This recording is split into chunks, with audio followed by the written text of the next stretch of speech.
بسم اللہ الرحمن الرحیم قال النبی صلی اللہ علیہ وسلم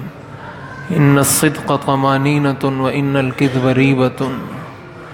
حضور نبی کریم سرور دو عالم صلی اللہ علیہ وسلم نے ارشاد فرمایا، سچ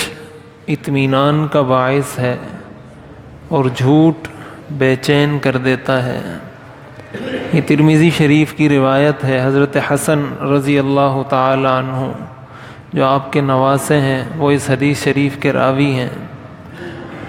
اس حدیث میں آپ علیہ الصلاۃ والسلام نے یہ ارشاد فرمایا کہ سچ انسان کو اطمینان دیتا ہے، سکون فراہم کرتا ہے اور چین سے رکھتا ہے، جبکہ جھوٹ انسان کو بے چین کر دینے والی چیز ہے۔ اس کا مطلب یہ ہے کہ انسان جب سچ بولتا ہے تو بسا اوقات وہ یہ سمجھتا ہے کہ ہو سکتا ہے اس سے مجھے ظاہراً کوئی نقصان پہنچ جائے، کوئی تکلیف پہنچ جائے اس سچ کے بولنے کی وجہ سے، لیکن حقیقت یہ ہے کہ وہ سچ اس کے ضمیر کو مطمئن کر دیتا ہے۔ سچ بولنے کی وجہ سے اس کا ضمیر مطمئن ہوتا ہے، جبکہ جھوٹ جب انسان بولتا ہے تو بسا اوقات اس کو کوئی فائدہ حاصل ہو جاتا ہے، وقتی طور پر وہ سمجھتا ہے کہ اس سے مجھے یہ فائدہ حاصل ہو گیا، لیکن اس کا ضمیر اس کو ملامت کرتا ہے، اس کا ضمیر اس کو چین سے رہنے نہیں دیتا۔ تو یہ بہت بڑا فرق ہے سچ بولنے والے میں اور جھوٹ بولنے والے میں، اور اگر اس کو عادت بنا لیا جائے تو اس کی وجہ سے انسان بہت ساری معاشرتی خرابیوں سے محفوظ ہو سکتا ہے۔ ہمارے معاشرے میں بہت ساری خرابیوں کی جڑ یہی وجہ ہے کہ ہم جھوٹ کے عادی ہو چکے ہیں اپنے معاملات میں، معاشرتی زندگی کے اندر۔ چنانچہ کوئی شخص اگر کوئی چیز بیچ رہا ہے تو وہ اس کی وہ کوالٹیز، وہ اسپیسیفیکیشن آپ کے سامنے بیان کرے گا کہ اس میں یہ چیز ہے، یہ چیز ہے، یہ کوالٹی ہے، جو اس میں نہیں ہوتی۔ تو وقتی طور پر تو شاید وہ 100-200 روپے نفع کما لے، لیکن بعد میں اس کا ضمیر اس کو ملامت کرتا ہے۔ اور حقیقت یہ ہے کہ ایک وقت ایسا آتا ہے جب انسان عادی ہو جاتا ہے کہ پھر ضمیر بھی ملامت کرنا چھوڑ دیتا ہے۔ یہ ضمیر کا ملامت کرنا یہ بھی اللہ کی بہت بڑی نعمت ہے۔ جب انسان کا ضمیر بھی انسان کو ملامت کرنا چھوڑ دے کسی برے کام پر تو یہ بہت ہی خطرناک بات ہے۔ حدیث شریف میں آتا ہے، حضور علیہ الصلاۃ والسلام نے فرمایا، منافق آدمی کے لیے گناہ کی مثال ایسے ہوتی ہے گویا اس کی ناک پر مکھی بیٹھی اور اس نے یوں کر کے اس کو اڑا دیا۔ تو یہ خطرناک بات ہے۔ یہی وجہ ہے کہ جب ہمارے ہاں کسی بچے کا رشتہ لینے کے لیے جاتے ہیں، کسی لڑکے کا رشتہ لینے کے لیے، تو بسا اوقات لڑکے والے اپنے بچے کی ایسی صفات اور ایسی خوبیاں بیان کرنا شروع کر دیتے ہیں جو اس میں نہیں ہوتی، یا لڑکی والے اپنی بچی کی ایسی صفات اور وہ خوبیاں بیان کرنا شروع کر دیتے ہیں جو اس لڑکی اور اس بچی میں نہیں ہوتی۔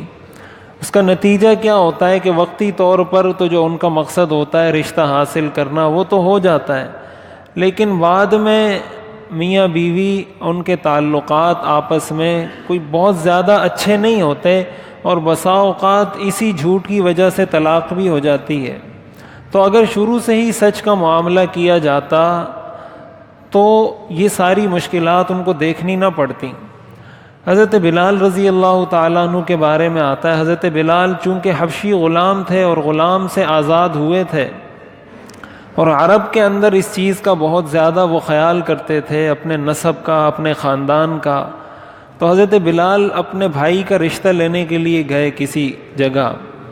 تو انہوں نے جاتے ہی جو تاریخی روایات ہیں اس میں آتا ہے کہ حضرت بلال نے فرمایا کہ ہم غلام تھے، اللہ نے ہمیں آزادی دی ہے، ہم گمراہ تھے، اللہ نے ہمیں ہدایت عطا کی ہے، اور میں اپنے ایک بھائی کے لیے رشتہ مانگنے آیا ہوں، اگر تم چاہو تو رشتہ کروا دو اور نہ چاہو تو رشتہ نہ کرواؤ۔ تو انہوں نے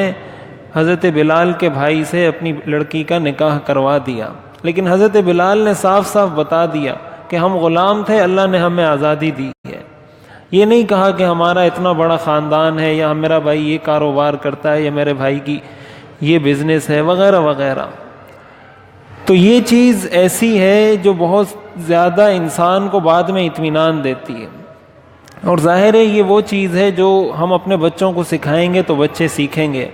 والدین کی ذمہ داری ہے کہ اپنے بچوں کو سچ بولنا سکھائیں، اساتذہ کی، تعلیمی اداروں کی ذمہ داری ہے کہ اپنے بچوں کو، اپنے شاگردوں کو، اپنے اسٹوڈنٹس کو سچ بولنے کی عادت ڈلوائیں۔ ہمارے ہاں یہ ہوتا ہے کہ سچ بولنے پر سزا دی جاتی ہے اور جھوٹ بولنے پر معاف کر دیا جاتا ہے۔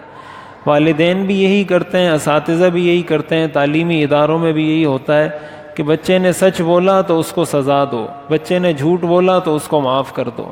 اس کا مطلب یہ ہے کہ ہم شعوری طور پر یا لاشعوری طور پر جھوٹ کی حوصلہ افزائی کر رہے ہیں۔ ظاہر ہے اس طریقے سے اگر ہم جھوٹ کی حوصلہ افزائی کریں گے، اس کا مطلب یہ نہیں کہ بچوں کو سزا نہ دی جائے یا بچوں کو تنبیہ نہ کی جائے،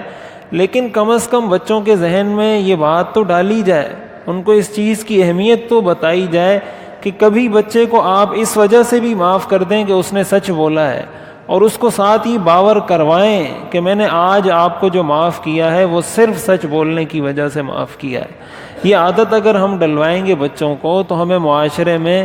جو طرح طرح کے واقعات دیکھنے کے ملتے ہیں کہ پڑھے لکھے لوگ جھوٹ بول کر، فریب دے کر لوگوں کو نقصان پہنچاتے ہیں۔ اچھا ڈاکٹر تو بن جاتا ہے وہ، لیکن کسی کو کہے گا فلاں ٹیسٹ کروا کے آؤ، کسی کو کہے گا فلاں رپورٹ چاہیے، فلاں ایکسرا چاہیے، اور لیبارٹری والوں کے ساتھ اس کا کوئی جوڑ توڑ ہوتا ہے، اپنے وہ پیسے لے کر اس کو جھوٹے ایکسرے اور جھوٹے ٹیسٹ لکھ کر دے رہا ہوتا ہے۔ اب وہ ڈاکٹر تو بڑا اچھا ہے، لیکن یہ جھوٹ کی عادت اس سے گئی نہیں۔ سائنسدان بڑا اچھا بن جاتا ہے، انجینئر بڑا اچھا بن جاتا ہے، لیکن جھوٹ کی عادت نہیں جاتی، جس کا نقصان معاشرے کے ہر فرد کو ہوتا ہے۔ اگر ہم میں سے ہر شخص اپنے بچوں کی تربیت صحیح نہج پر کرے، سچ بولنے کی عادت ڈلوائے، جھوٹ بولنے سے ان کو بچائیں، تو ہمیں معاشرے میں یہ واقعات دیکھنے کو نہیں ملیں گے۔ اللہ تعالیٰ عمل کرنے کی توفیق عطا فرمائے۔ الحمدللہ۔